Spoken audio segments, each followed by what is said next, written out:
দেখুন একটা বিজনেসম্যান যেটা খারদায় ওনার শোরুম আছে, ঠিক আছে, অজয় মন্ডল, অজয় মন্ডল নাম ওনার। ওনারা ক্যালকাটা দিকে যাচ্ছিলেন, তখন বাঁ দিক থেকে বাঁ দিক থেকে একটা মোটর সাইকেল ওভারটেক করে, অ্যান্ড সেই সময় যেটা আছে ওনার গাড়ি লক্ষ্য করে ওর গুলি চালায়।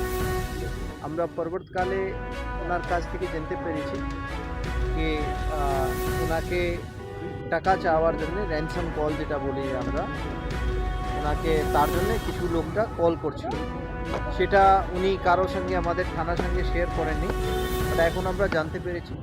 আমরা তদন্ত স্টার্ট করেছি, আমরা শীঘ্রই কিনারা করে লোকটিকে অ্যারেস্ট করব। রাউন্ড গুলি চলেছে সেটা বলা তো সম্ভব নয়, বাট আমরা যেটা গাড়ি যেটা আছে তার উপরে 5টা যেটা বুলেট মার্কস আমরা পেয়েছি এখন পর্যন্ত। ওনার সঙ্গে 2 জন ওর ছিল, ঠিক আছে, গাড়িতে।